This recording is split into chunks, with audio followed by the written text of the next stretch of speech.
Assalamualaikum warahmatullahi wabarakatuh. Alhamdulillahi rabbil alamin.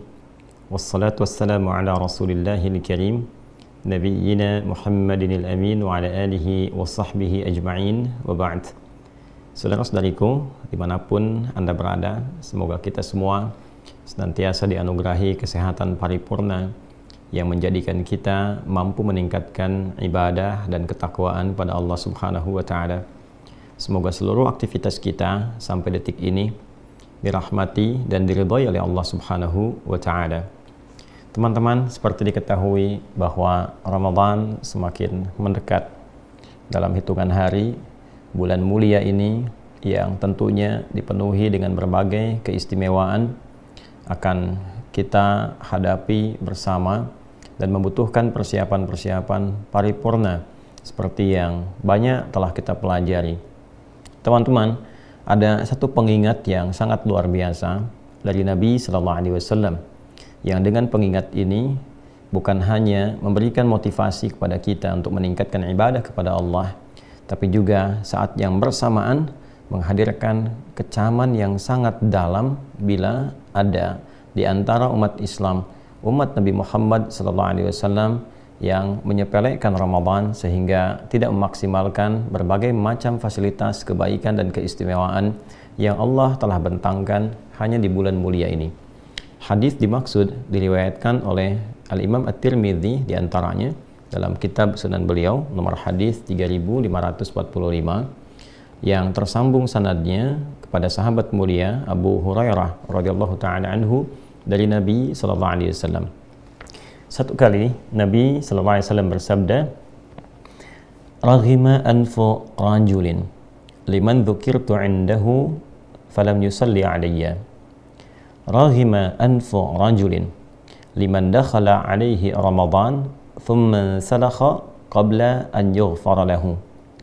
Raghima anfu rajulin adraka 'indahu abawahu al-kibar aw ahaduhuma falam yudkhilahu al-jannata." Teman-teman, ada tiga yang disampaikan oleh Nabi SAW dalam hadis ini. Yang pertama beliau sampaikan, raghima anfu rajulin, sangat tercela seseorang jauh dari rahmat Allah Subhanahu wa Ta'ala dan sungguh merugi. Jadi raghima anfu rajulin ini kalau secara tekstual diartikannya kotor hidung seseorang, kan? Ya, kena debu, ya, kena kotoran, ya, ini menunjukkan seseorang yang biasanya mohon maaf dalam peribahasa Arab itu kalau dia kotor, kemudian juga tampilannya tidak bersih, menunjukkan pada sesuatu yang kurang baik, kurang elok, ya. Namun dalam peribahasa ini juga menunjukkan sesuatu yang sangat tidak mulia, ya. Kalau kita hadirkan dalam bahasa sekarang, sesuatu yang terhina, ya, sesuatu yang sangat merugikan. Ini gambarannya. Jadi tadi saya artikan di awal, raghima anfu rajulin. Persis seperti gambaran misalnya hidung belang, ya, yang dulu dalam konteks sejarah itu, ya, saat ada salah satu pejabat dari kolonial Belanda waktu itu di Jakarta yang mendapati bahwa ada yang mengatakan keponakannya atau dari keluarganya, ya, bagian dari keluarga itu yang perempuan kemudian berzina dengan salah satu prajuritnya, kemudian dihukum, dipraktikkan kemudian hukum rajam, baik bagi perempuannya juga dihukum, yang laki-lakinya juga demikian. Maka sebelum dihukumi itu yang laki-laki dia diberikan coretan di hidungnya dengan arang, ya, sehingga menjadi belang, dan di situ disebut kemudian istilah hidung belang, ya, untuk menunjukkan kehinaan satu yang kotor, satu aib, ya. Maka kembali kepada peribahasa tadi yang disampaikan oleh Nabi sallallahu alaihi wasallam dalam kalimat hadisnya, raghima anfu rajulin, ya, sungguh menjadi aib, sungguh menjadi merugi, sesuatu yang tidak elok dilakukan. Liman dzukirtu 'indahu falam yusalli alaihi. Yang pertama adalah orang-orang yang disebutkan namaku kata Nabi Muhammad SAW, ya, maka dia tidak bersalawat kepada Rasulullah. Ya, disebutkan nama Nabi Muhammad SAW, tapi dia tidak bersalawat.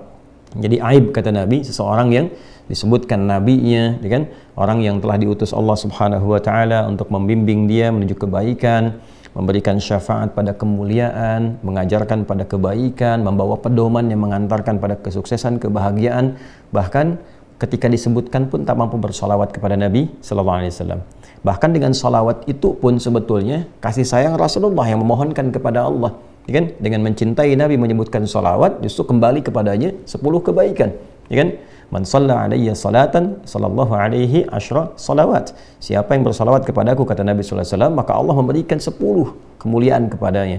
Jadi bukan berarti Nabi menginginkan ya hal-hal yang disanjung, ditinggikan, bukan itu poinnya. Ya, Nabi sampai menginginkan semua umatnya itu, laki-laki, perempuan, siapapun mendapat kemuliaan lebih. Bahkan dengan mengingat nabinya saja yang menghadirkan kemudian ketakwaannya kepada Allah, ingat pedomannya, ingat kemuliaan-kemuliaannya, justru Nabi mengharapkan, ya Allah berikan kemuliaan kepadanya, balas ia. Ya, sampai di titik ini kita bisa memahami bagaimana kasih sayang seorang Rasulullah SAW kepada seluruh umatnya. Ya, sampai mendapatkan persaksian dalam Al-Quran yang di surat At-Taubah itu yang viral. Laqad ja'akum rasulun min anfusikum azizun 'alaihi ma 'anittum harisun 'alaikum bil mu'minina raufur rahim. Kalian telah mendapati, kata Allah, seorang rasul yang sangat luar biasa. Azizun 'alaihi ma 'anittum, ya, yang saking tingginya perhatian beliau kepada engkau, beban kalian itu kalau mampu ditanggung oleh Nabi akan dipikul, ya kan? Jadi tidak ingin melihat umatnya punya beban. Ya, kita bisa gambarkan seorang yang mungkin saya, Anda, atau kita semua tak akan luput dari maksiat, kan? Masya Allah, sangat ringan dengan mencintai Rasulullah, bersalawat kepadanya, kita mendapatkan anugerah 10 kebaikan dari Allah Subhanahu wa Ta'ala, dan boleh jadi akumulasi itu mendatangkan syafaat Rasulullah kemudian di hari akhir, ya kan? Saking cintanya, kata Allah, kepada kalian itu, kalaupun kalian bersua dengannya punya beban, Nabi ingin mengambil beban itu, ya, seakan-akan mengharapkan umatnya nggak punya beban. Ya, maka dengan sosok seperti itu seharusnya mendengar saja kita sudah bukan hanya mengingat tapi menghadirkan cinta kepada Rasulullah sallallahu alaihi wasallam. Ya, jangan bandingkan dengan Rasulullah lah. Anda saja kalau misalnya mencintai satu sosok atau menyayangi public figure tertentu misalnya, itu kan senang, mendoakan dan sebagainya. Bukankah ketika disebut namanya ada kesenangan, ada kebahagiaan? Nah, ini Rasulullah yang nggak bisa dibandingkan dengan manusia manapun, kan? Ini satu. Jadi yang kedua, raghima anfu rajulin. Nah, ini yang menariknya kaitan dengan Ramadan. Raghima anfu rajulin liman dakhala alaihi ramadhanu. Ya, tercela aib bagi seseorang, sungguh merugi, gitu kan? Orang yang mendapati Ramadan. Jadi dia bisa hadir di bulan Ramadan, gitu kan? Bisa kemudian ya mendapati keistimewaan yang orang-orang belum tentu bisa meraihnya.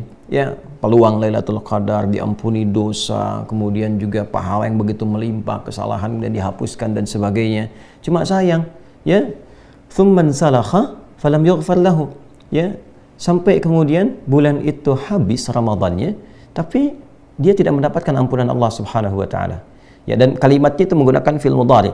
Ya, kalimatnya menggunakan fi'il mudhari, lam yughfar, ya, dan dia tidak mendapati, tidak diampuni. Poinnya kalau mudhari dalam bentuknya pasif, mudharinya pasif, ya, majhul, bukan mudhari yang ma'lum tapi majhul, ya. Dia tidak mendapati ampunan, atau kalau kita jadikan bentuk pasifnya, tidak diampuni dosanya selama bulan itu. Ya, ini menunjukkan kesan begini. Jadi ketika kalimat menggunakan fi'il mudhari, bentuknya menggunakan majhul atau bentuk pasif, ini sebetulnya memberikan kesan kepada ketiadaan ikhtiar untuk menjemput. Ya, jadi Allah membuat satu aturan. Siapa yang minta ampun, diampuni. Siapa yang memohon dalam Lailatul Qadar misalnya, diberikan banyak kemuliaan. Ya, kesalahan siapa yang minta diampuni, digugurkan kesalahannya. Allahumma innaka afuwun tuhibbul afwa fa'fu anni. Diajarin oleh Nabi SAW, ya, Nabi mengajarkan kepada Sayyidah Aisyah doa yang dimohonkan dalam setiap jeda kesempatan salat tarawih untuk menghapuskan kesalahan. Salatnya kalau benar bisa menggugurkan dosa-dosa, mendapatkan malam Al-Qadar. Nah, dia diberikan oleh Allah semua peluang itu sampai akhir Ramadan, tapi tidak memanfaatkan. Tidak memanfaatkan.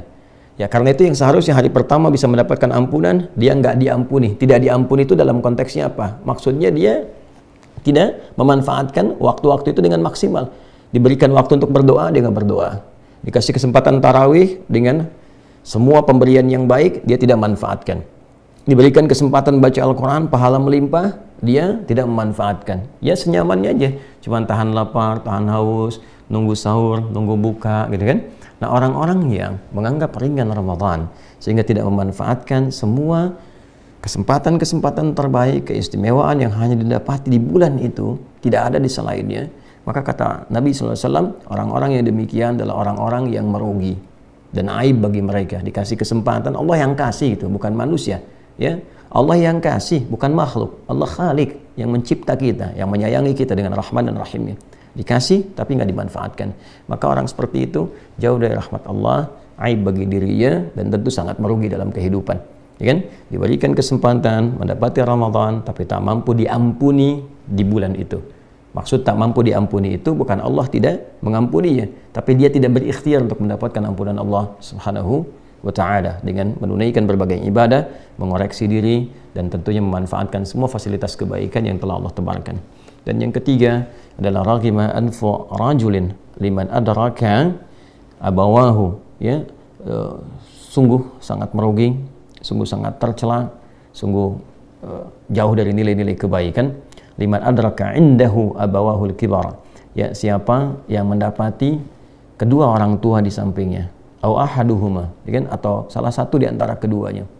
Jadi bisa ayah, bisa ibu, dia sudah matang gitu kan, orang tuanya sudah sepuh, tapi ternyata tidak menggunakan itu sebagai fasilitas untuk berbakti kepada kedua orang tuanya dan berusaha memasukkan kedua orang tuanya ke surga. Falam yudkhilahul jannah. Maksudnya apa?